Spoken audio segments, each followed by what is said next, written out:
right, happy Friday. Welcome to Experience Oldsmar with the Mayor podcast. I'm your host, Oldsmar Mayor Dan Saracki, broadcasting live from beautiful downtown Oldsmar in the old bank building. Ari Olds invented this building, believe it or not. My guest today is Florida State Representative Lindsay Cross. Thank you for being here, Lindsay. Welcome to Oldsmar. You're welcome. It's a pleasure. I understand that you moved to Oldsmar in 2001. What would bring you to this heated state? So I actually moved to Clearwater, but I have an aunt and uncle that live in Oldsmar in East Lake Woodlands. So I'm up here all the time. It's beautiful. And actually my aunt and uncle and grandparents were one of the reasons why I moved to the Tampa Bay area, because I spent my childhood coming to visit them and going to Clearwater beaches and learning to water ski on Lake Tarpon. So I love this area. When I graduated from college, I was looking for a place to practice environmental science, and there's lots of opportunities here. So that's one of the reasons why I ended up here. And then it says here that you graduated from Colorado State University. What was your major? So I majored in environmental health and minored in Spanish. So my program involved a lot of science courses and was really about the intersection between humans and the environment. So how we can have a positive or a negative influence on the environment, but also how the environment affects us. So, I took a lot of biology and chemistry classes, but also things like industrial hygiene, where you're looking at the type of chemicals that people are exposed to in the workplace, even the way you sit at your desk, ergonomic type things.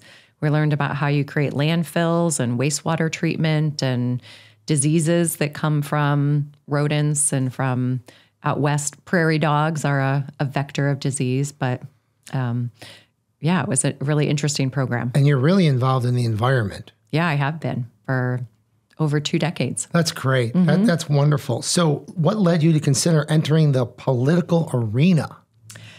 So it's a kind of a long story. I'll try to make it short. My first job when I moved to Clearwater, I worked at Max Scuba shop, and loved doing that.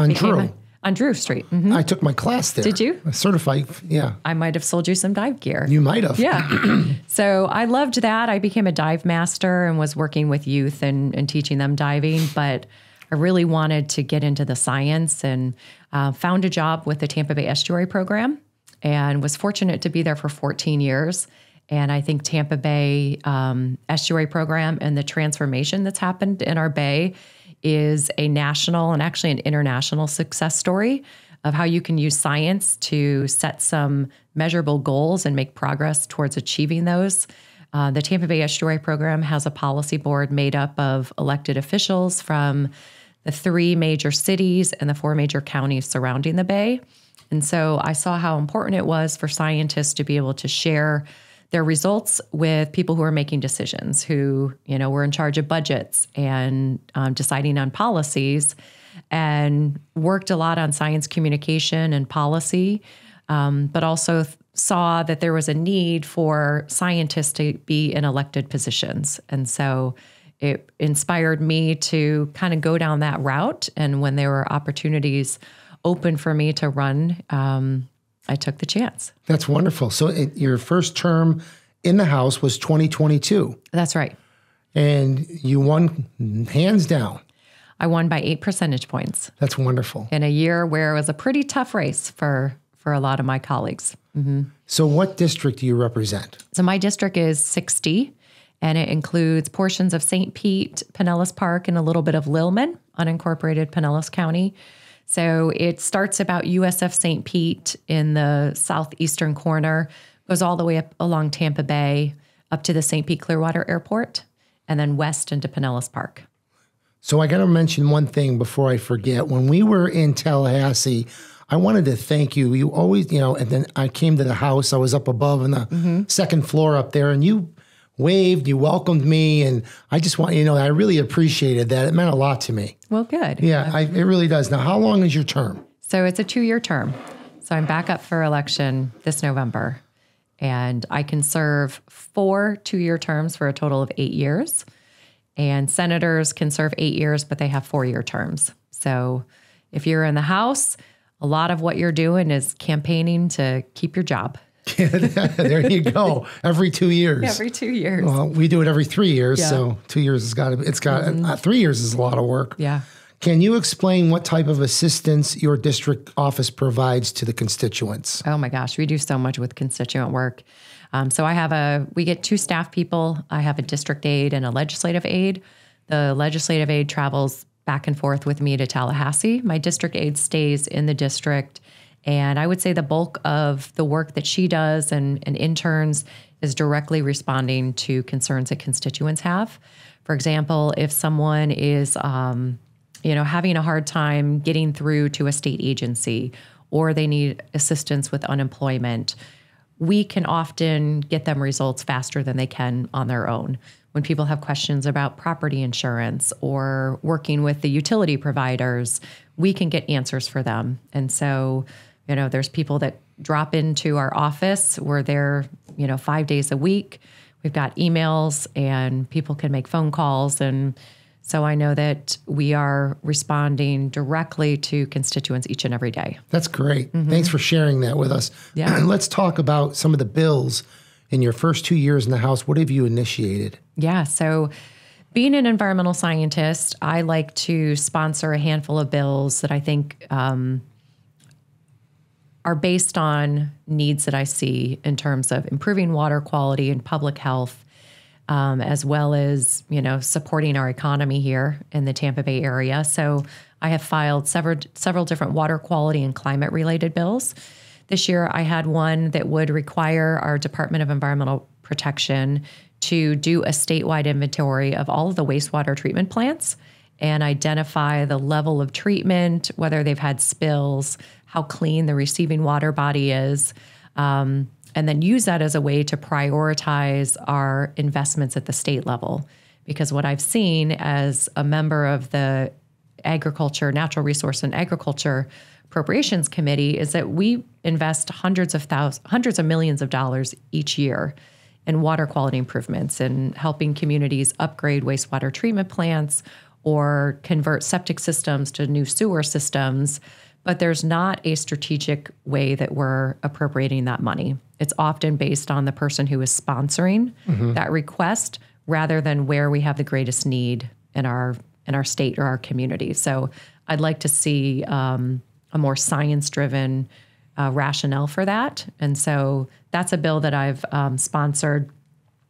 One that I'm really proud of that passed this year is a public health water quality bill that will require cities and counties and state agencies, if there is water pollution that makes it unsafe for people to be in the water, to notify the public within 24 hours of those poor water quality conditions and put up signs at the beaches. So that if you're going to the trouble of taking your family to the beach, you're going to actually know ahead of time whether it's safe to do that. Making sure that the national news media is also alerted. So you're not taking that risk and swimming in sewage and getting you and your family members sick. Yep. So those are a couple water quality bills. I've passed an affordable housing policy in my first term. I've also sponsored bills to look at how we can harden our homes against flooding impacts, because a couple of the neighborhoods in my district have been very hard hit by flooding with Idalia and other storms where it's really just not safe for them to be in their homes anymore.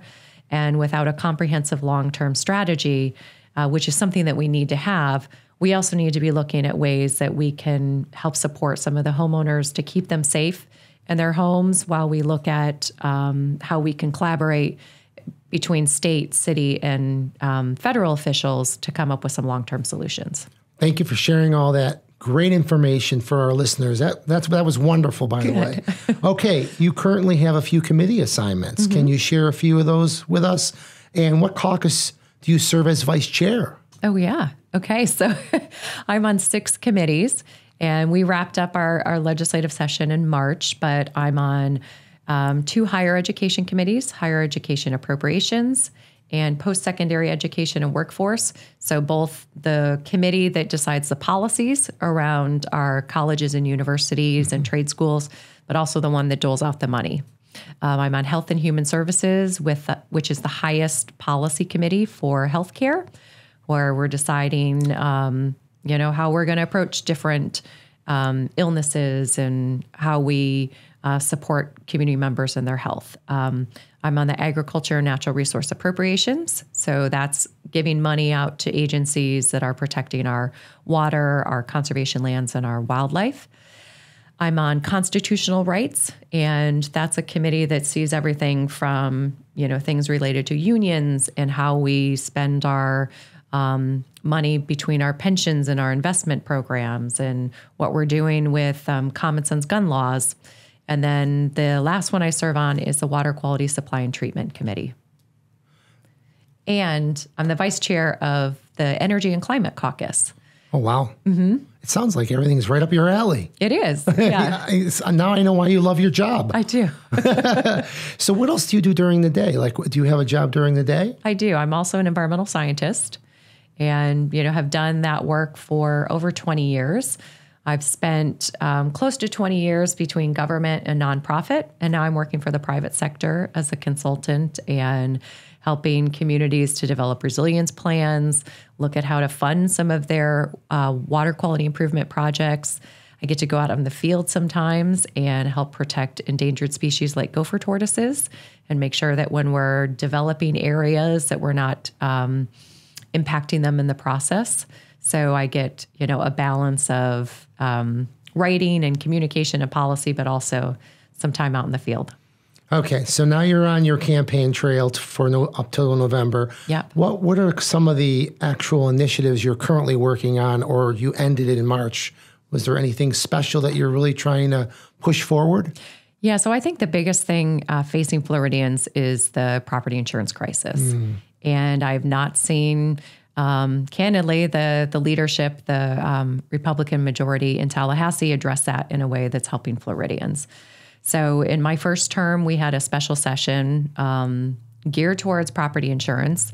There was a really big bill. I voted against it because it had a $2 billion bailout for insurance companies, but it didn't require them to pass on some of those savings to consumers. And it also makes it more difficult for homeowners to get all the money back from their insurance company if they have legitimate claims. So I thought, all in all, it was not consumer and ratepayer focused enough. And so I want to see some more balanced solutions with that.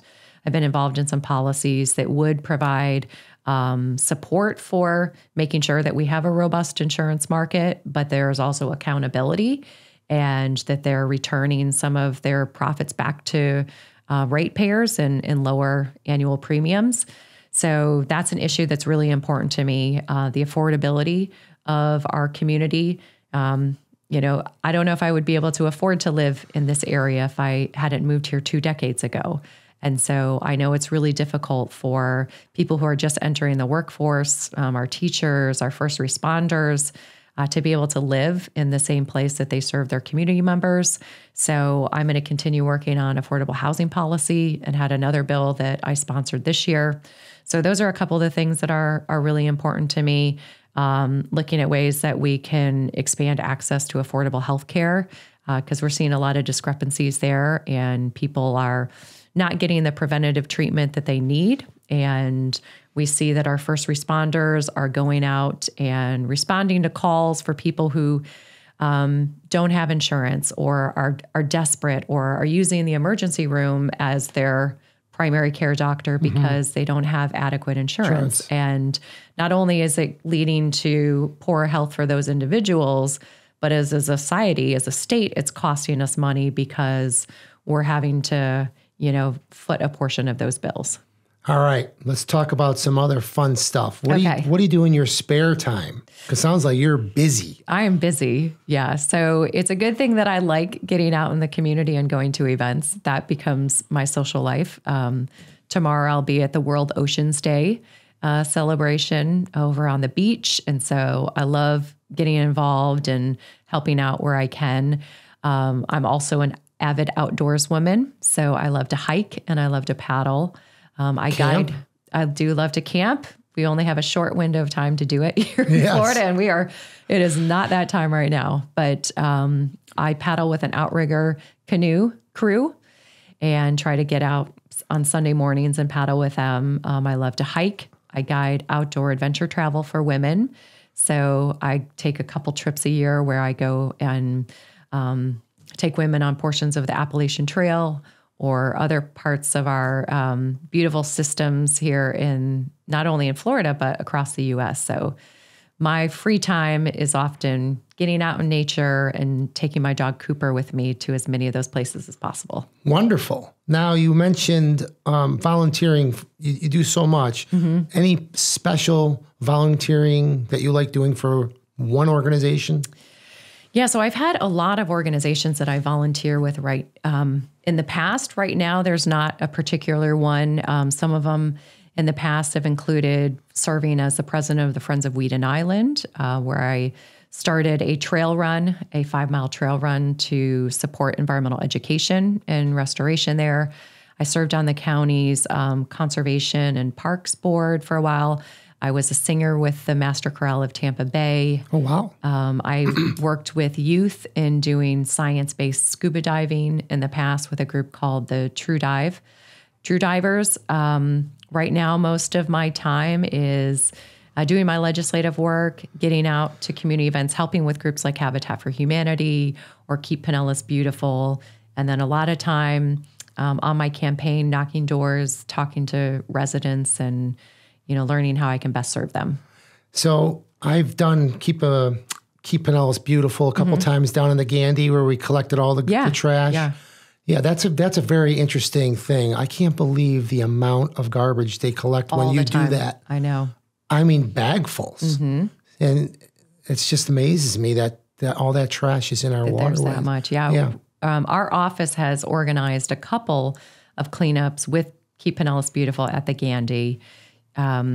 We did one of them after Hurricane Idalia and wanted to get back into the mangroves and clean up some of the debris from that storm.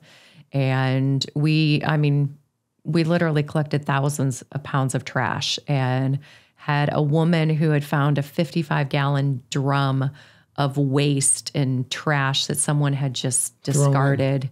And, I think there were 3 of us that were lugging it back and loaded onto her kayak. And, she almost sunk in the process. Oh, my Lord. We got it up there. It was a huge haul. And so that's something that has to be done, consistently. And it amazes me what they find. I mean, people find this stuff. It's insane that people just throw in the water. Yep. They don't care. All right. Is there anything else you want to share with us today? Last thing, what was today's special day? Oh my gosh, today is National Donut Day. I know, donuts. What's your favorite donut? My favorite donut, probably a chocolate eclair. Mine too. Yeah. With the white cream inside. Yeah. Oh, those are the best. Or Boston cream pie.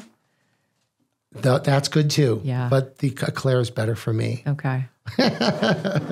Anything else you want to share before we do the end here? Because you've been a great guest, very vibrant, giving us great information. I loved it. Yeah, I would say for anyone in Pinellas and the state, make sure your voter registration is up to date. If you vote by mail, make sure that you tell the supervisor elections that you want to continue getting your ballot by mail.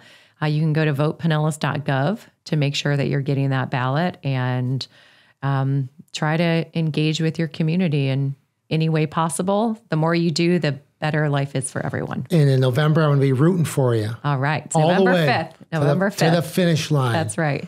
And I'm coming to your party. Okay. All right. Thank you, Representative Cross, for being my guest today. To find out a list of podcast segments, visit experienceoldsmar.com. I'm your host, Oldsmar Mayor Dan Saracki. Till next time, I invite you to check out all the wonderful things to do here in the city of Oldsmar to truly experience Oldsmar. Thank you, Lindsay. Thank you so much. Welcome to Oldsmar. Thank you, Mayor Dan. You were great. You're the best.